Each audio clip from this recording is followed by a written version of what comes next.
ស្ទួយពីកន្លងក្នុងនាមជាគ្រូខ្ញុំគ្រាន់តែត្រូវការមួយជំហានពីអ្នកប៉ុណ្ណោះ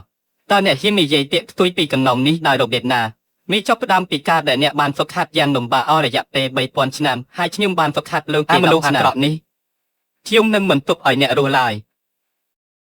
ពេលស៊ូសំឡេងដង្ហើមរបស់អ្នកហើយគ្រូរបស់ខ្ញុំបានបង្រៀនមក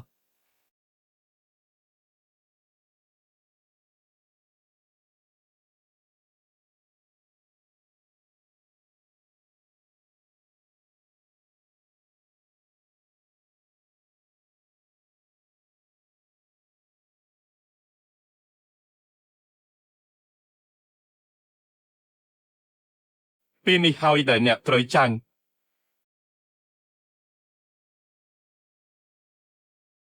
ហ្វឹកហាត់យ៉ាងលំបាក3000ឆ្នាំទើបតែអាចឈានដល់កម្រិតកម្ពស់នៃផ្កាយទាំង3ស្លាប់ទៅ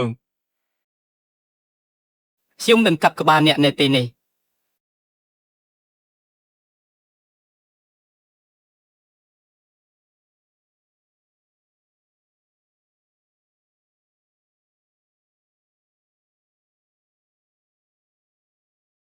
តើអ្នកនៅតែអាចដើរទៅមុខទៀតបានយ៉ាងដូចម្តេច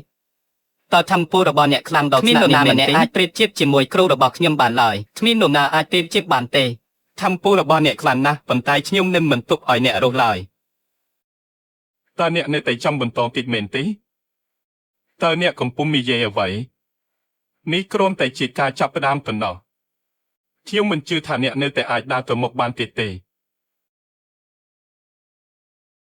មីមិនអាចទៅរួចទេ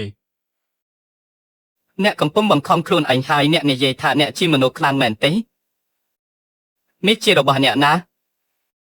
គុំនិយាយកុហក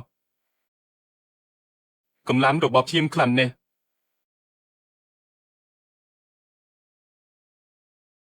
ខ្ញុំនឹងកំចាត់អ្នកចោល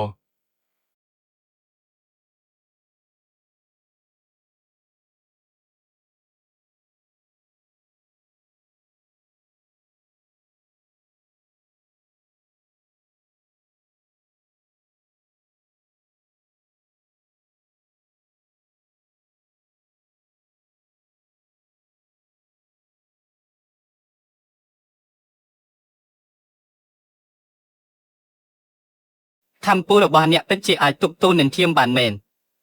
ខ្ញុំនឹងកំចាត់អ្នកសូមអបអរសាទរដែលអ្នកបានទម្លុះកម្រិតផ្កាយទាំង4ខ្ញុំនឹងយកផ្កាយទាំង4នេះនៅក្នុងភ្នែករបស់ខ្ញុំ